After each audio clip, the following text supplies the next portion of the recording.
नमस्कार दोस्तों, मैं केसी साहू सर आप सबका स्वागत करता हूं आपका ही अपना चैनल केसी सर के क्लासेस में। दोस्तों, यदि आप हमारे चैनल में नए हैं तो हमारे चैनल को सब्सक्राइब कीजिएगा और बेल आइकन को प्रेस कर दीजिएगा ताकि नए नए वीडियो का नोटिफिकेशन आपको मिलता रहे।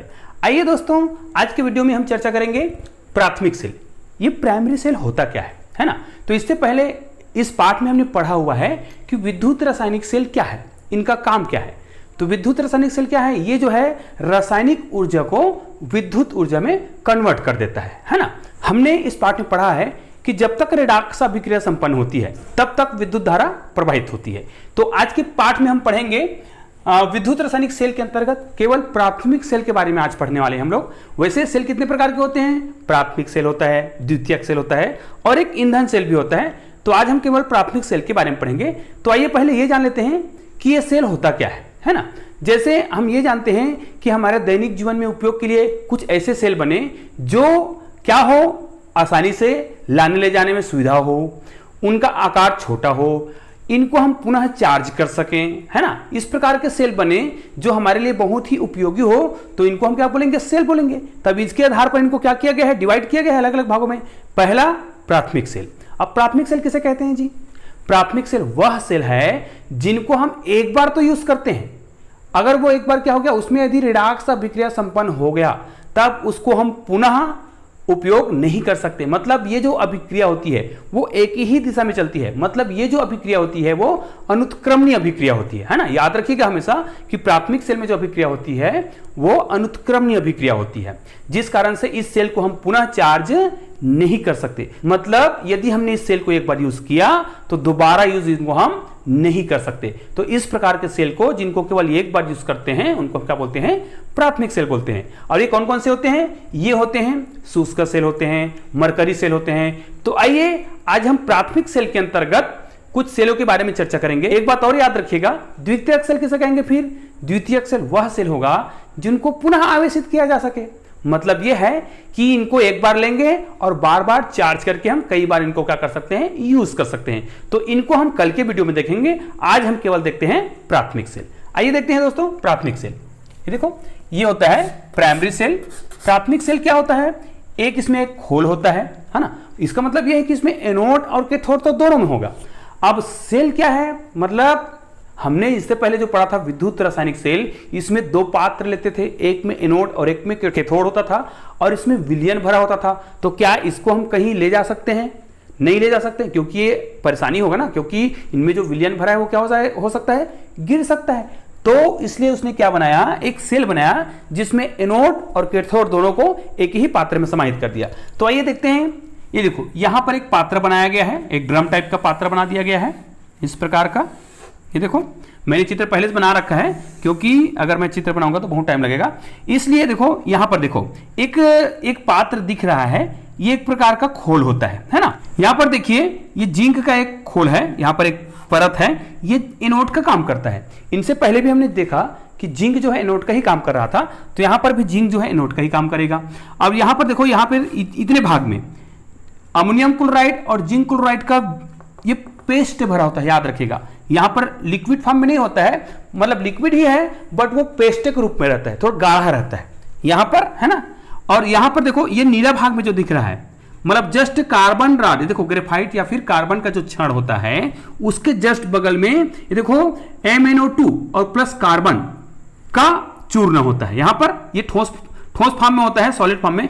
यदि आपने नहीं देखा हो तो क्या करिएगा, घर में जो खराब वाला सेल हो उसको तोड़ के देखिए, आपको आसानी से समझ आ जाएगा कि उसमें जो चूर्ण भरा होता है वो काले कलर का चूर्ण निकलता है। आप लोग देखेंगे वो किससे बना होता है, कार्बन से, और ये मैग्नीज डाइऑक्साइड से मिलकर बना होता है। ये इसमें भरा होता है जस्ट कार्बन रॉड के पास में, ठीक है। और ये ग्रेफाइट या कार्बन का रॉड होता है जो किसका काम करेगा, ये कैथोड का काम करेगा। ये कैथोड का काम करेगा। जो ग्रेफाइट का क्षण है वो बीच में एक क्षण होता है ना। और नीचे जो है वो क्या होगा, जिंक जो है वो एनोड का काम करता है। ऊपर में एक धातु की टोपी लगी होती है, यहीं से हम क्या करते हैं, एक तार को इधर से जोड़ते हैं और एक तार को कहां जोड़ते हैं, पीछे से जोड़ते हैं। तो इस प्रकार ये क्या करता है, शुष्क सेल कहलाता है। और ये इसमें रेडॉक्स अभिक्रिया संपन्न होती है, मतलब इसमें ऑक्सीकरण भी होता है और अपचयन भी होता है। तो कैसे होता होगा फिर, यहां पर क्या होता है, देखो ये अमोनिया जो है आयन बनाएगा। कैसे बनाएगा, ये देखो NH4Cl।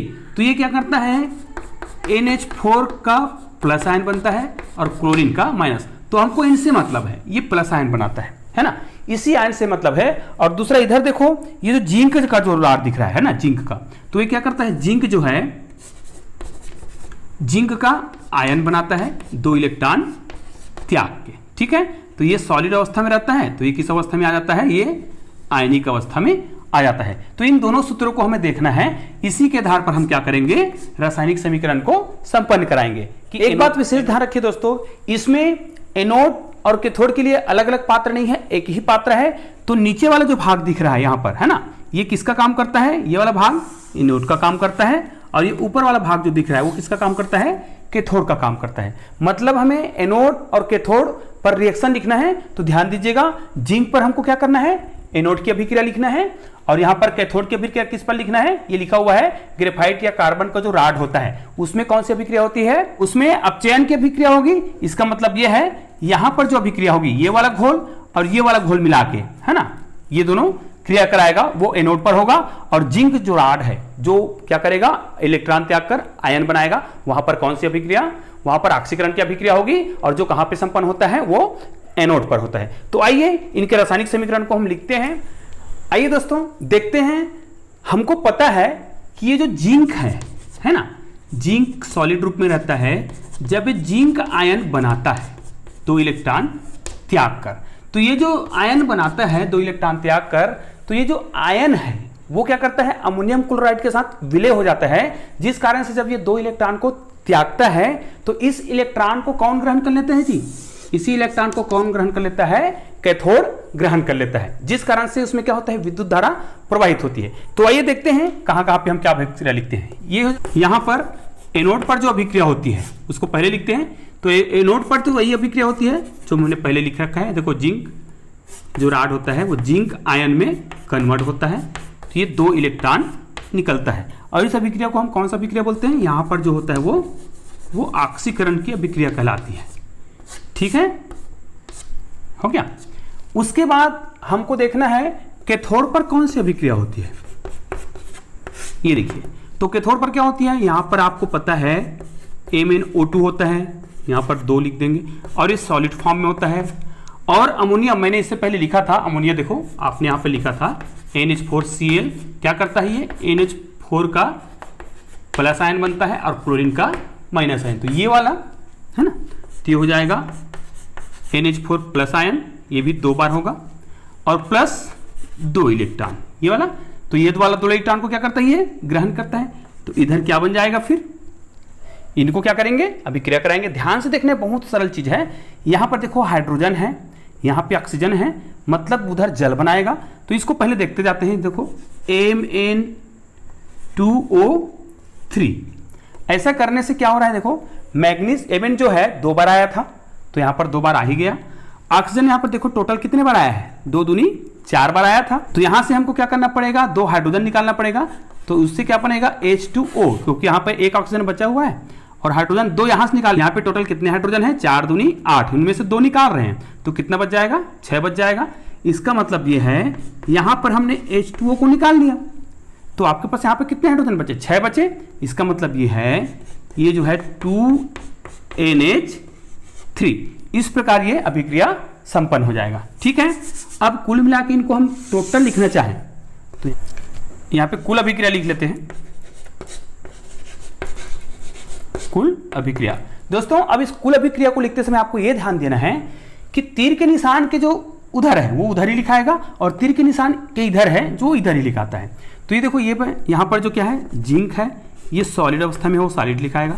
ये बचा हुआ है, अब ये हो जाएगा 2MnO2, ये तो सॉलिड में ही है, प्लस इसमें आ जाओ 2NH4 प्लस आयन।